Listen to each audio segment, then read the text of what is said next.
Hello art nerds! I am back today with the third video in my Not Your Basic Witch challenge, limited color palette challenge. I apologize for the noise. The traffic is really bad in front of my house right now. I don't know why. Guess everybody's having a party and I wasn't invited. Not a surprise.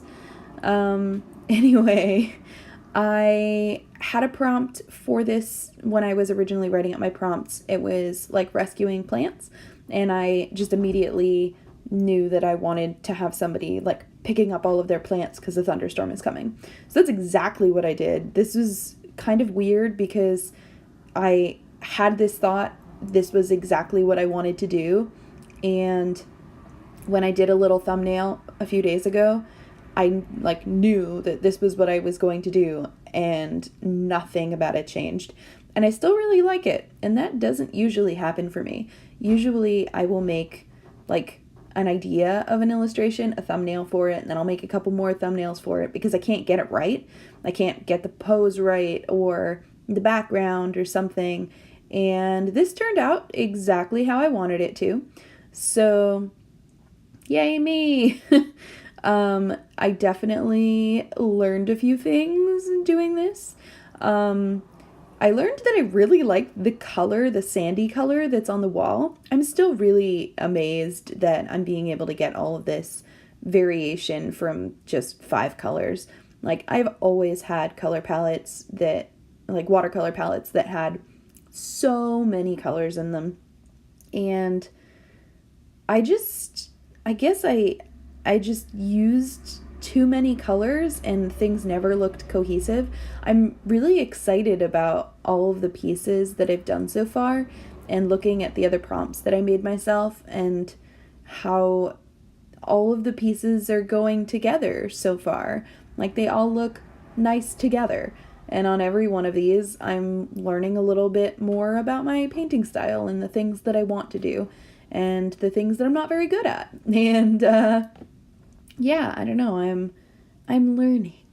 So the thing with doing a challenge like this, and I've found that is the same with Inktober, I think it's the same with any monthly or weekly challenge or something that you do, is that if you work every day, like, first of all, you have more illustrations, you have more practice, you have more finished things, even if they're not super pretty, even if you don't like them one day or the next, you have finished things.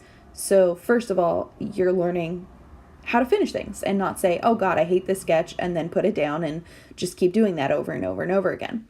Side note, I really like how those trees came out because they started to dry and it made it look like bark, sort of, like shadows. So that was a thing that I learned that I really liked. Anyway, coming back from that, the other thing that I have really noticed with doing this every day so far, that maybe I haven't learned when I've done things with ink, because I've really only ever participated in other Inktovers, not something with watercolor.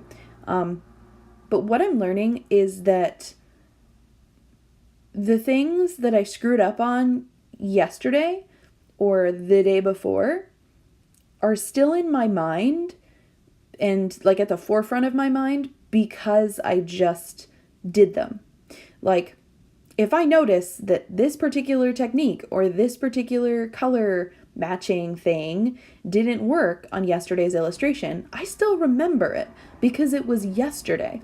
So I can build on that mistake and try and fix it. And even if it's not that much better, or even if it's worse, I will know that for tomorrow's illustration, that I tried this thing and it didn't work. Well, I tried to fix it and this other thing didn't work. Cool. Now I know 2 different ways how to not do that thing. And eventually, because I'm doing this for a month, I'm gonna start to figure out, even if I don't like fully win it, I'm gonna start to figure out how to do things by process of elimination, because I'm gonna eliminate a lot of the ways to screw up. So that's kind of been just interesting. It's been fun. So in terms of one of the things that I learned that didn't work, that plant that's over her shoulder, I wasn't really sure how to do it. And so I inked her without inking the plant because the pen that I wanted to use was not waterproof. So I inked her, but I didn't ink the plant. And then I colored her in, but I didn't really color in the plant. And I just kind of kept layering, knowing that this thing was supposed to be there, and not putting it in, and not, I think it probably would have been okay if I had made it with masking fluid, but I didn't. So, hey, there's the thing that I need to remember for tomorrow. Yeah, like lots of little things like that. I learned a lot of the same thing from the little ghost in the window. I had made the ghost and I had taken the masking fluid off the ghost in the window before I actually painted the content, like the background of the window. So that was stupid. Yet another thing that I learned. I also have been, in the last couple of illustrations that I've done, not just for this series, but recently, I have started putting down like really super light mixes of color and letting them bleed into each other when I very first start the piece. Like just blocking in a little bit of green here or a little bit of peach or something. And I didn't do that with the girl because I masked everything before I started the piece. And this paper works just fine if I mask over the watercolor. So what I should have done, is start to add in skin tones for her, even if it was just really light, and then mask her. Because the soft sort of edge that I've been really enjoying with my characters, I wasn't able to achieve with the background already around her.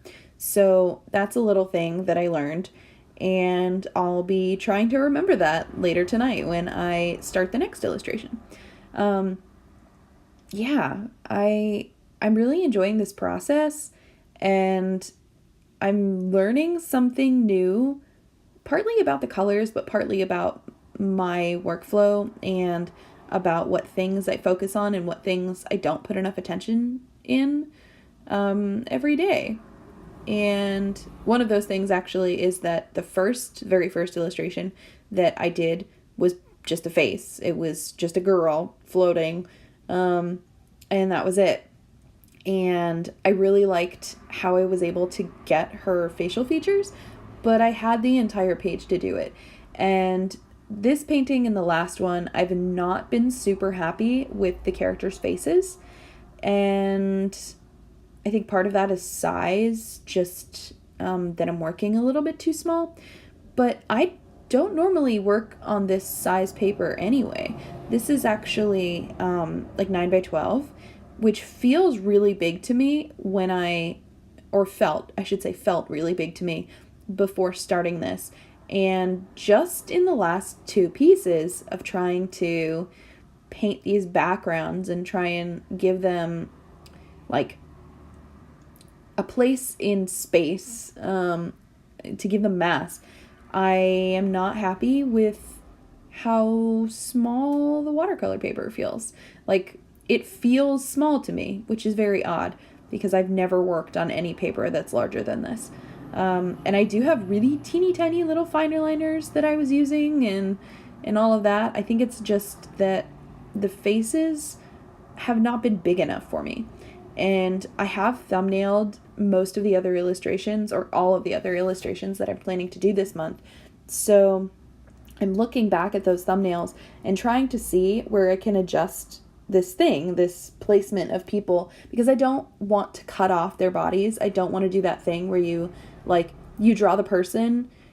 You know when you're first starting drawing, when you're like a kid or you're like a young teenager, and you start drawing a character in the middle of the page, and then you don't leave enough room for their arms or their legs. Like, usually it's their legs. Like, you don't leave enough, so they get cut off at the ankles or something like that. I don't want to do that. Like, I know it's a problem, and I know it's a thing that I used to do in the past. So I don't want to do that. But yeah, that's another thing that I've learned, and I keep learning new things, which is good. But, yeah, so this is what I've got for you today. I hope you enjoyed it, and I hope that you continue to join this little challenge with me. Again, the prompt that I made myself for today was rescuing plants for my little witch girl. So, yeah. Thanks for watching. Bye, nerds. Go make something.